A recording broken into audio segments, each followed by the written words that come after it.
Hello and welcome everyone to Nation Watch. Today is Sunday, 2nd July 2023. We are into a new month.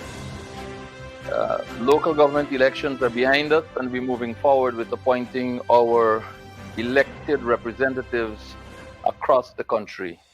My name is Mervyn Williams. I'm your host. Thank you very much for joining us. Before we get into our invited guests and the conversations that we'll have with them this morning, we are facing some very, very difficult times and challenges as Indigenous peoples across our country. In a horrific fire not so long ago, we lost 20 young Indigenous peoples, 19 of them girls. And now we have swirling allegations about misconduct of a minister of government with a minor Indigenous girl. Emotions are high. People are questioning the system, whether it is serving the people of this country or the people in power. All those things are floating around. And I want to ask the Indigenous non-governmental organizations, the National Tushaus Council, and all Indigenous peoples across Guyana to call on the government of Guyana to tone down the Heritage Celebrations 2023, to recognize the tragic circumstances that Indigenous peoples are going through at the moment. And I want to call on Indigenous peoples all across Guyana to, as a mark of respect for our Indigenous peoples, particularly our girl children, to tone down celebrations for Indigenous Heritage Month 2023, which is almost upon us. And I want to ask Indigenous NGOs, the National Tushaus Council, and Indigenous peoples all across Guyana to call on the government of Guyana to cancel the heritage celebration, the heritage pageant, I beg your pardon, 2024. I was advised that this is a biennial event and the next one is June 2024. I call on you to exercise reasonableness, to exercise respect for our deceased and for our troubled and affected Indigenous girls across Guyana. Cancel Indigenous Beauty Pageant 2024. And we will look to you for leadership. You rights activists from NGOs and rights activists in your own personal capacities. Once again, thank you for joining Nation Watch, 2nd July 2023. Now you get to meet some of your elected councillors for the municipality of Linden in Region 10. Now, these are the people who were directly elected. These were the people who, with their support teams, walked every street in Linden, every alleyway in Linden, visited every home, knocked on every door, spoke with every citizen, walked the markets, worked the shops, held public meetings on various street corners, talking to people, bringing the messages of a partnership for national unity to the people who were extremely happy to receive them and who were very, very much motivated and offered their support, resulting in 14 of the seats in that municipality being brought home to the APNU, while the other contestant managed only 2. Interestingly, all 8 constituencies were won by those candidates representing the APNU.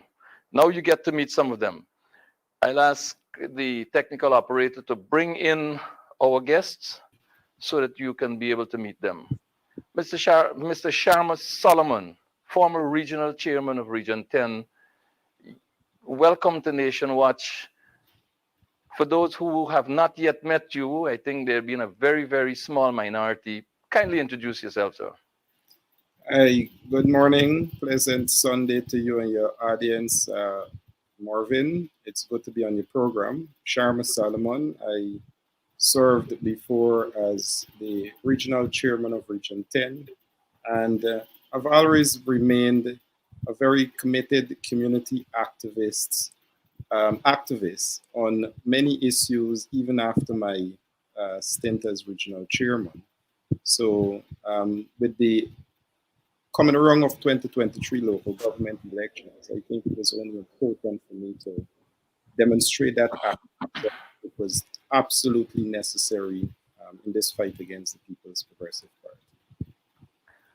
Right, Sharma Solomon, who will be bringing to bear on council his wide-ranging experience in the political arena and in the management of Region 10. And I'm sure the municipality of Linden will be richer for it. We will now meet our other councillors. These, like I said, are councillors elect, those who were directly elected by the people. We have not yet, I believe, settled on the extraction of the other candidates. When we do, I'm sure we'll be able to present them. So let's get to our next guest, who will introduce herself. Hi, good afternoon. My name is Miss Alicia Bentic. I'm a representative for constituency number 4. Tell us the boundaries of your constituency, please, Ms. Bentic. Okay, my constituency that comprises of several communities: Constabulary Compound, Industrial Area, Nykadock, Fairsrust, Richmond Hill, Watuka, Nottinghamshire, Siberia. Interesting. I want to Yeah. I want to go to Mr. Sharma Solomon for a bit. Viewers, we will be joined by some other councillors, I believe at least maybe 3 of them, some of whom are still in church. When they shall have arrived back home, they will join us. So for now, we will speak with Ms. Bentic and Mr. Sharma Solomon.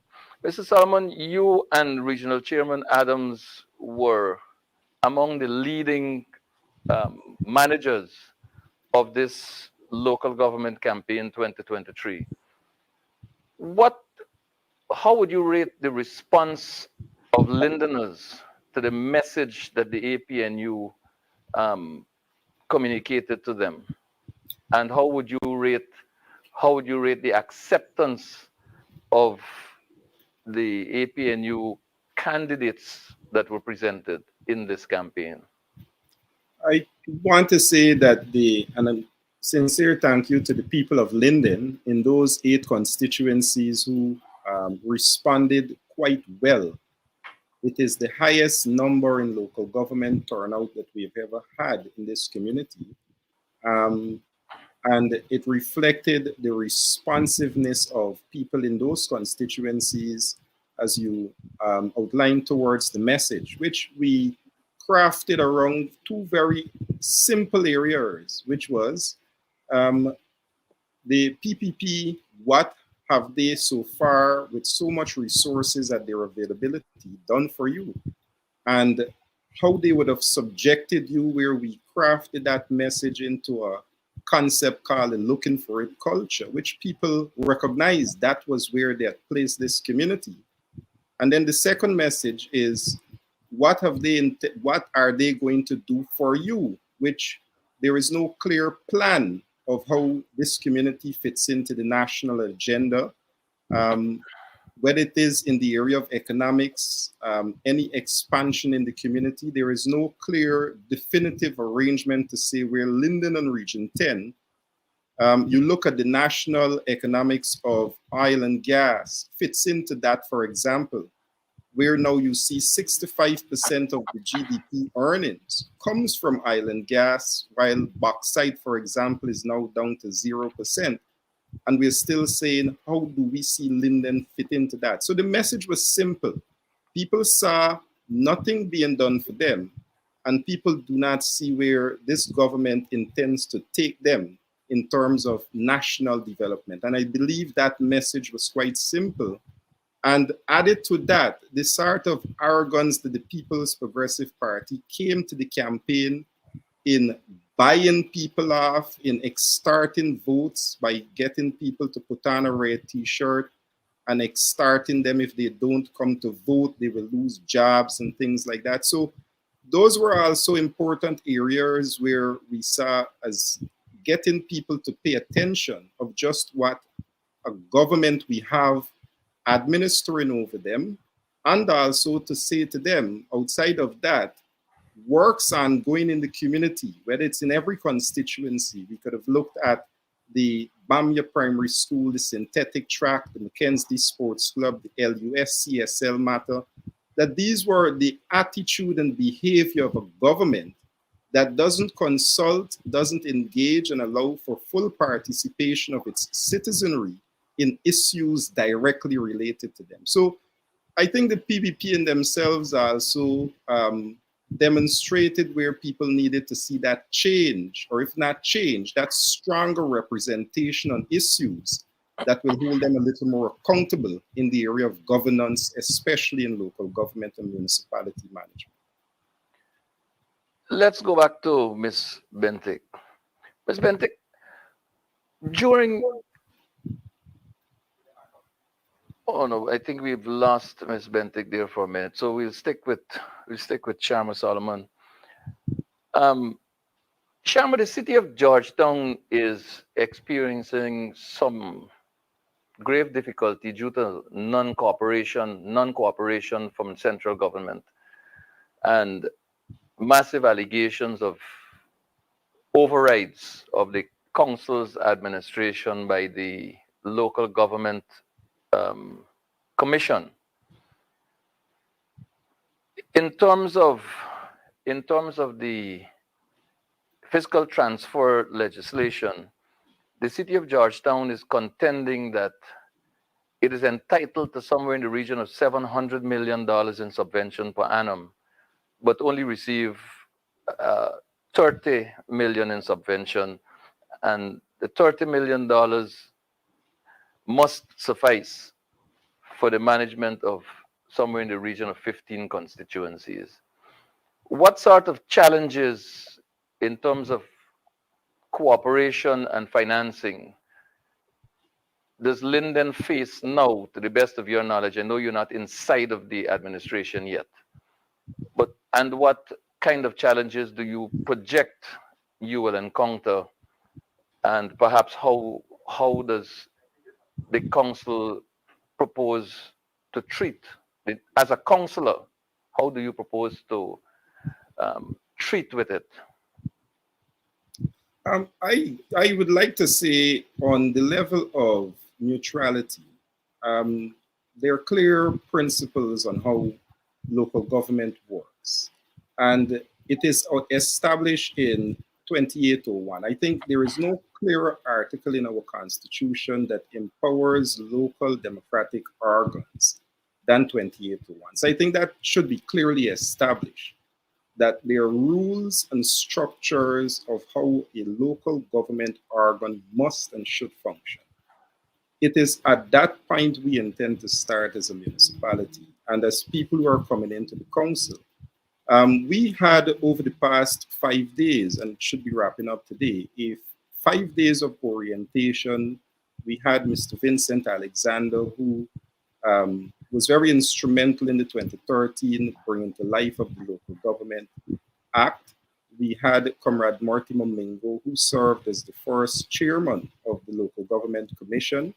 And those orientation helped to better allow those young councillors, and including myself, and many of the activists and community representatives that attended them, to have a deeper appreciation of that neutrality, that what is important within the functionality of local government are those structures, the commission, the minister, the council, the councillors, and even at the level of constituencies, everyone having a full understanding of their roles and functions. So we know we're working with rules and laws. We know our roles and functions.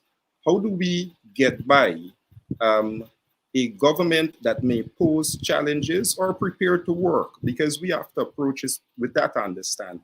Because their failure to work must then be demonstrated to the community through those councillors, whether you have a government prepared to work in the interest of community or to work against that interest. So our approach will be in the area of three. Government must deal with local government organs according to 2801. 2801 also says how local government organs go about their budgetary management, how to get resources, and how to allocate those resources. Meager as the subvention for Linden, for example, is at $18 million a year, and how it is distributed by government many times, I believe the reforms will have to change those. But outside of government support through that meager intervention of subvention, and council being able to draw from its own resources of rates and tax collection, it now becomes important for those councillors to build strong networks within communities, to go back to communities, to organize with communities, wherever those low-hanging fruits are available. The same way we went into those communities asking for support, and to even to allow, as you speak to, for example, a constituency councillor, to see some more empowerment of constituency representation. For example, even having outlets and satellite offices that people are more engaged. Those are the sort of low-hanging fruits that whether government supports, whether the municipality have within its ability the resources to do, it now becomes the councillor and the constituency also having a part to play to help to mobilize on its own behalf. And I think this is a fundamental approach we're taking in the ideals of how the People's National Congress and Linden came about through self-sufficiency and self-reliance. And even as we approach that which now becomes any challenge that we will have to face, which is to come back to self. So those are some of the things that we have started to work to appreciate, whether those challenges are real, perceived, of how we will deal with them. Interesting conversation. The real question is, though, the entitlement versus the self-sufficiency. Would council prefer to work from a position of self-sufficiency and non-reliance on central government, or council feel that it has a right to access resources through the Fiscal Transfer Act, and that entitlement ought to be honored by government? Certainly, Marvin, certainly. And why? And it goes deep within many aspects of our Constitution. We can start fundamentally at Article 30, which provides for persons to be involved in these very critical decisions. And we see the approach many times by this government, whether it's ministers coming in. We saw only recently a discussion taking place on the Linden to Mabura Road. And the minister is making the claim he is having a meeting with all key stakeholders, and you don't have the statutory agencies participating in that conversation. So not only to budgetary allocation, but the involvement in every level, including budgetary allocation of those statutory agencies, are in many ways mandated by our Constitution, whether it's Article 13 or even in those fiscal transfer, or even in Chapter 2801 of how the local government organs should be drawing down from government to ensure that it is able to execute its work and mandates. Thank you, Sharma Solomon, former regional chairman of Region 10, I beg your pardon. As we continue this conversation with our councillors-elect for the municipality of Linden.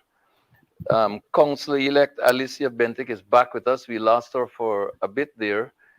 And Councillor-elect former Member of Parliament Vanessa Kisoon is experiencing some difficulty as she tries to join us. Our technical person is working with Vanessa to get her in. And as soon as we get her in, I hope shortly we'll be able to get her perspective. Ms. Bentic, your constituency, what sort of challenges did you encounter? What sort of difficulties did you encounter in your constituency that requires immediate attention? And as the directly elected person, how are you prepared to respond to those difficult circumstances, to those challenges in your work as a councillor in the town of Linden? Okay, good day again. In my constituency, three areas need attention right now, you can say: road, lights, and drainage. I know we have at the mayor and town council, we're working closely with the RDC, the Regional Democratic Council, to ratify these issues that we're facing. I know we would normally get through the CDCs, whereby they do the DNI drainage work. So working with the RDC through the CDC and the drainage, we can at least have the drainage works done. And in communicating with our regional chairman, I know for a fact the roads and the lights, we will work on those as well. I will continue to make the positive representation for this to be done as soon as possible.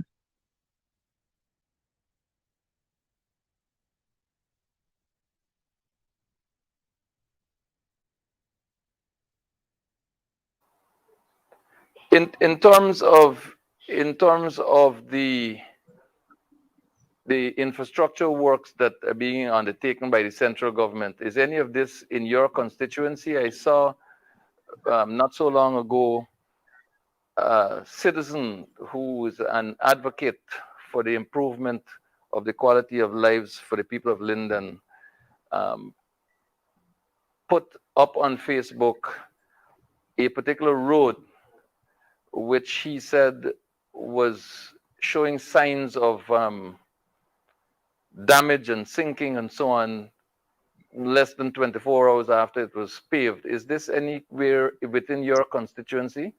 That was in constituency 3, that is Wisma Street. Okay. And we would have seen over a period of time, the roads that are being done in Linden, the quality of work, I believe they can do better. I believe that when doing something, it needs to be done properly and effectively and efficiently. It needs to be done right. So I believe moving forward, we can make proper representation for those situations to be rectified.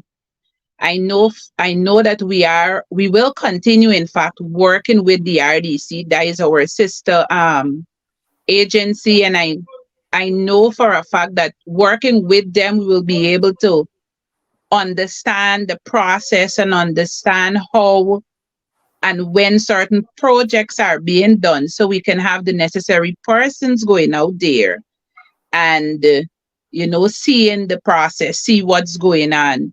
Because sometimes, when you don't know when it's done, is then you see the problem. But if you're there on the ground, you would be able to make some sort of gesture representation for it. Thank you very much, Ms. Bentic. We're joined by Councillor-elect Vanessa Kisoon by phone. There are some difficulties with her getting directly onto the program. Vanessa, are you there? Yes, good morning. Good morning, Comrade Marvin Williams. Good morning to your viewers and those listening, and my colleagues and comrades. I'm not sure who is on, but I know I heard Ms. Bentic just now. Yes. So Vanessa just stepped out of church to join the program, for which we are very thankful. I had the privilege of serving in the National Assembly as a member of Parliament representing Region 3, while Vanessa was representing Region 10 ably at the same level in the National Assembly. I also had the pleasure of serving on the Guyana Forestry Commission board alongside Ms. Vanessa Kisoon, so I know just a little bit about her capabilities. Vanessa, you bring some experience to this council. How do you how do you see yourself lending that experience to council moving forward to effectively um, bring a better quality of life to the town of Linden? Well, Marvin, you know, one of the principles we have always worked on, lived on, it's like our motto, which speaks directly to Article 13. And when you have inclusionary, participatory, and consultative going forward with any organization, you and I know that that helps and it works. And so what we've already started doing is working together as a team. And because we can work together, me, myself, and Mr. Solomon, I know Mr. Betchun, coming with that experience, and the younger ones that are there, Ms. Bentic is there before, the younger ones are very open. They are eager to learn.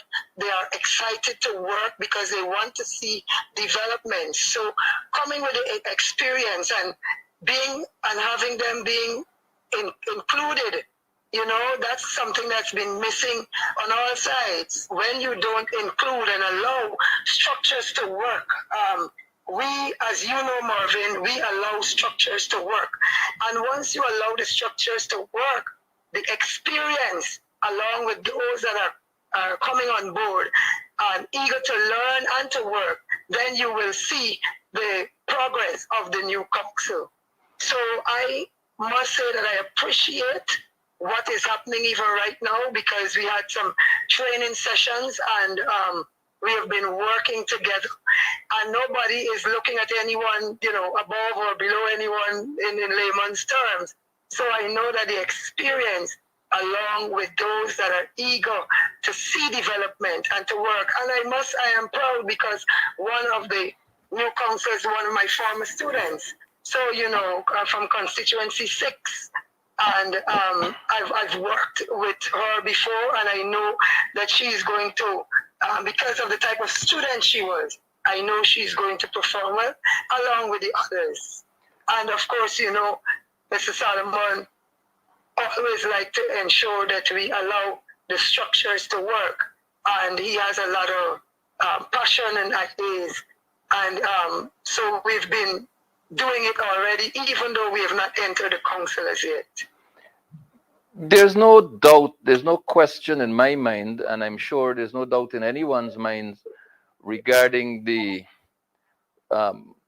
unity of the councillors who have been directly elected and those who would be extracted from the list to serve the municipality of Linden. No doubt at all. There's also no doubt that there's strong ties of unity at the council, the municipal council and the regional democratic council levels. How do you see relationships among the municipality, RDC, and central government as you work with the other councillors to bring this improved quality of life to Linden and to realize the plans that this elected council, this newly elected council, has and will want to implement? So, Marvin, you know, as Member of Parliament, I did work closely with the RDC when Mr. Solomon was chairman and some of the councils there. So for me, that will be no issue or problem. We have already we've still been working, and you know that we work in and out of season, and we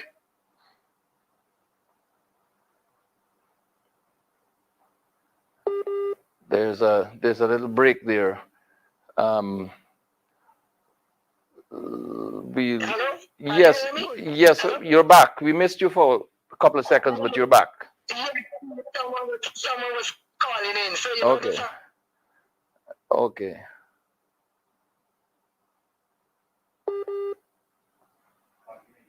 Yeah. Oh my. Yeah, go ahead, Vanessa.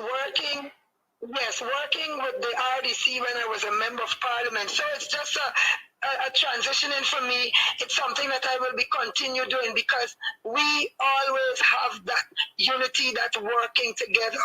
You know, so that is not going to be any issue. I know what it's going to do. It's really going to strengthen what happens and takes place at the municipality and at the RDC in Linden and Region 10. So we know how to ensure that, because like I said, we allow structures to work, and there is always a way if the central government doesn't want to cooperate, well then the people will have to ensure that they do so. And I say people, I'm talking about the people of Linden and the people of Region 10. Because you see, Marvin, once people are aware of what is happening, once people understand, and when they realize that their councils are working for their benefit and their development, not as individuals, but alone, but as a collective, then people will begin to speak up, and people will begin to come out when they recognize that it is the central body or whoever is trying to stymie their progress. Once they are aware, and we pledge to ensure that our people, Linden, and because we're talking municipality and RDC, because you know RDC is Region 10, municipality is Linden, we will ensure that we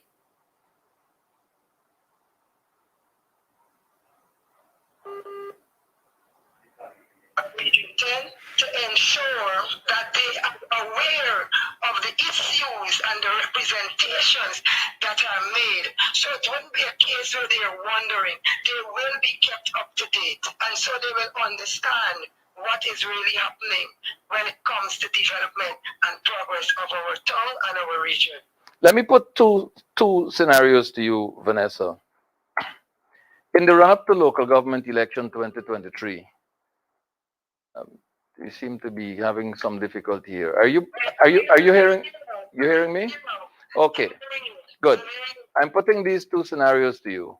In the run-up to the elections, local government elections 2023, Mr. Jagdeo, who is General Secretary of the People's Progressive Party, he said that if the People's Progressive Party wins the city of Georgetown, the central government will work with the newly elected council.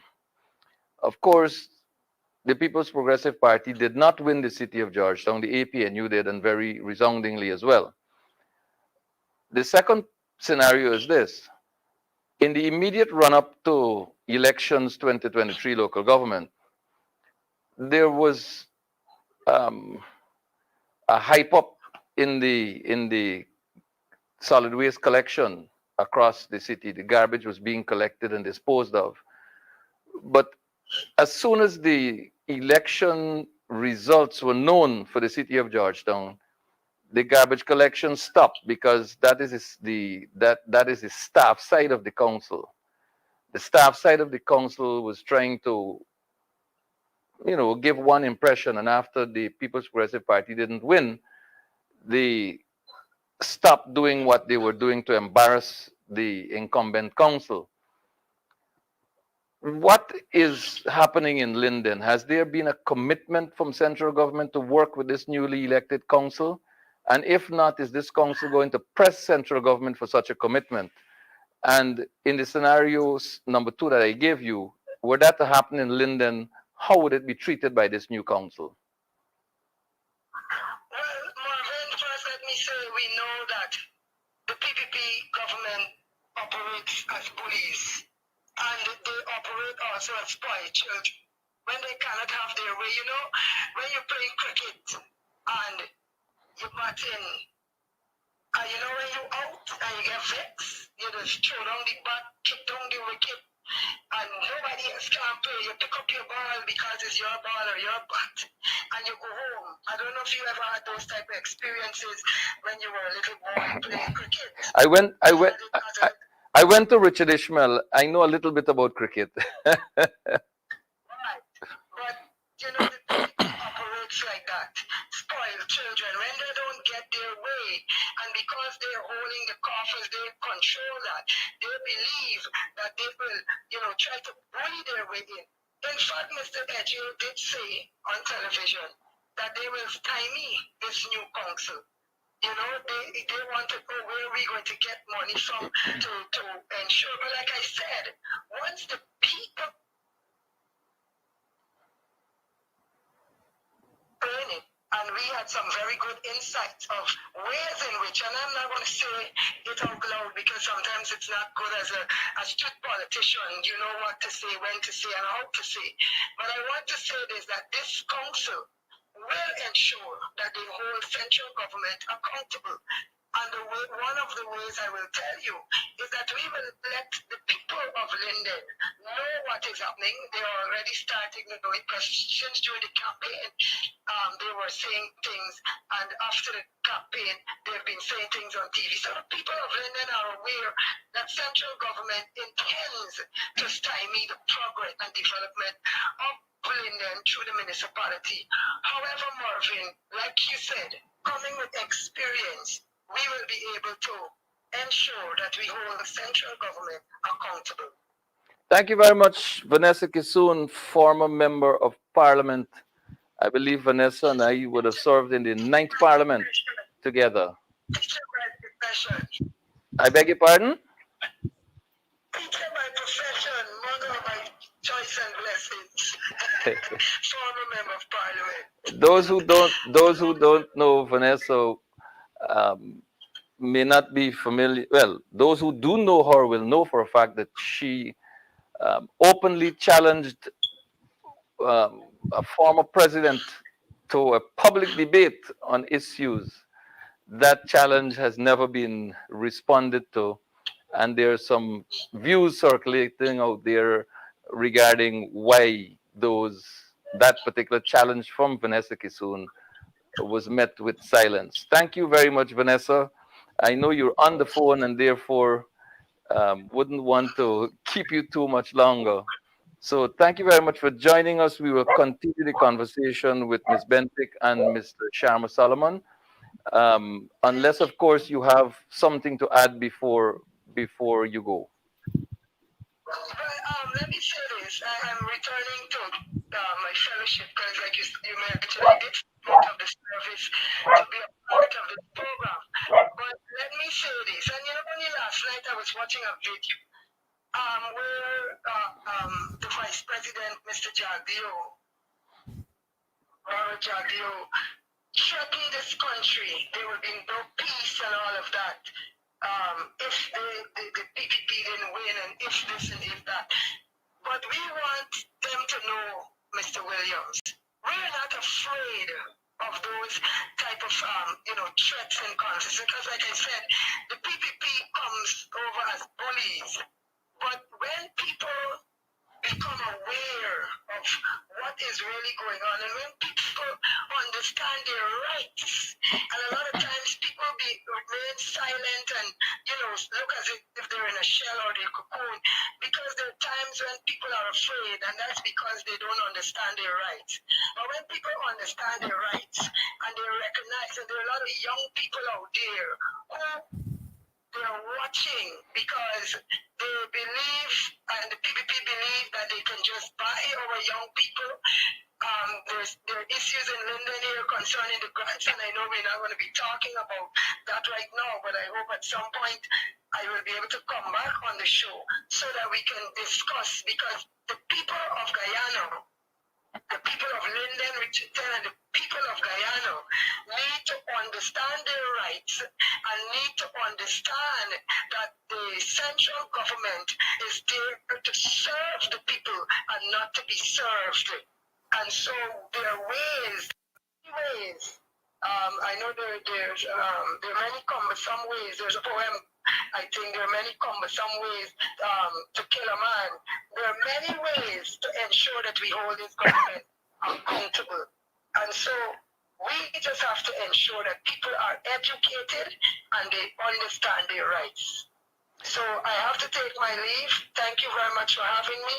And I know that my colleagues and my comrades will continue to ably represent the municipality and the region on a whole. Thank you all. Thank you very much, Vanessa, for joining us, and thank you for your views. Best wishes going forward as a councillor in the municipality of Linden. The APNU and the People's National Congress. Yeah, the APNU and the People's National Congress reform, we are proud of the accomplishments in Linden, and we thank you all for your hard work and the voters for their turnout and support. We'll continue the conversation with Ms. Alicia Bentic up next. Ms. Bentic. Hi. Now, we have a situation in local government in this country where the local government commission, as it is presently constituted, as it is presently provided for in law, seems to believe that it has the authority to override the decisions of elected councillors. There seemed to be a slight bit of error, my choice of words here, forgive me if I'm wrong, as I don't see that any sensible person will deliberately shape the law in that fashion. There seems to be this oddity that says that the commission has the authority, so that elected councils, municipal councils and district councils, let's stick to municipal councils here. They do not have the authority to hire administrative staff. They do not have the authority to discipline or to fire employed administrative staff. This body called the Local Government Commission uses its power to override decisions to employ, decisions to discipline, decisions to terminate administrative staff. So if the mayor and councillors sit and they make a decision that, look, we have a subcommittee has gone through some applications for town clerk. We find this person to be best suited for this job of town clerk, and therefore we recommend this person to be employed. The commission, if it doesn't like that particular person and it has a preference for someone else, irrespective of whether that person is better suited or best suited or not, they will have their way. Do you see the need for a change in this legislation that allows you as a member of council, together with your colleagues, to make decisions best suited and in the best interest of your council instead of having this authority override you? I see the need for a change because when you're inside an organization as the municipality, there's so many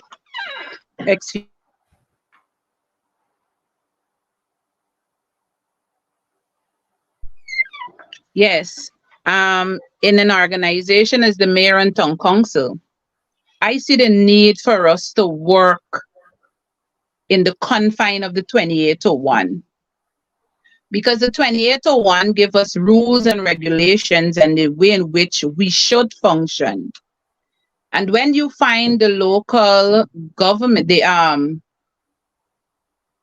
the local government commission or the local government body wanting to override the elected government, elected aspect of this process, it's not fair and it's not right.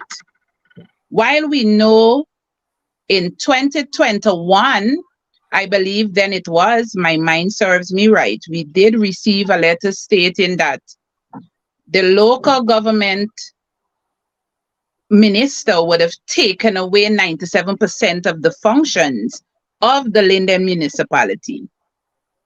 If it is that that happened with the other municipalities, I can only speak of Linden.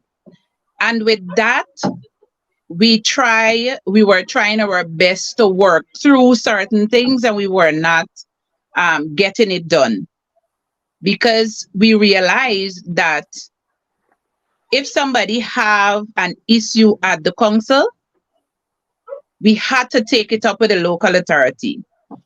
For instance, if somebody fought at the municipality, and you know sometimes when persons fight, what would happen?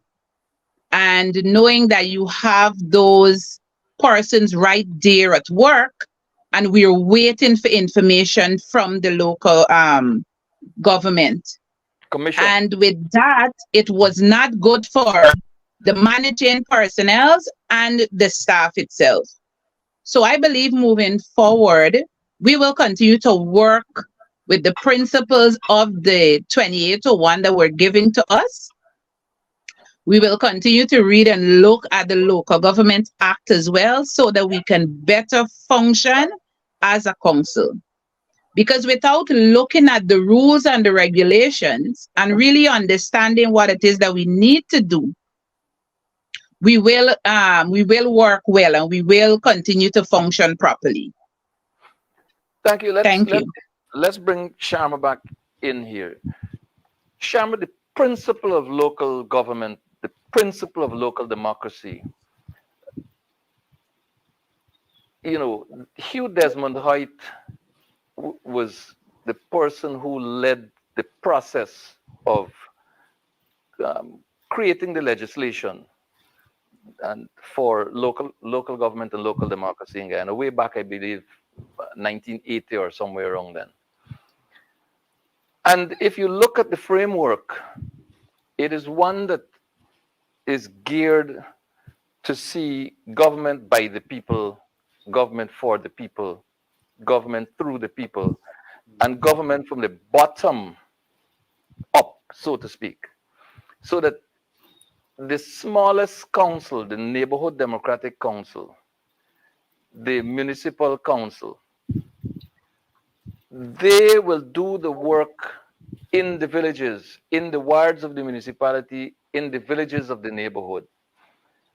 And what they do will be sending signals upwards so that the next tier of government, which is the regional government, will pick up from where the local government sort of caps its work.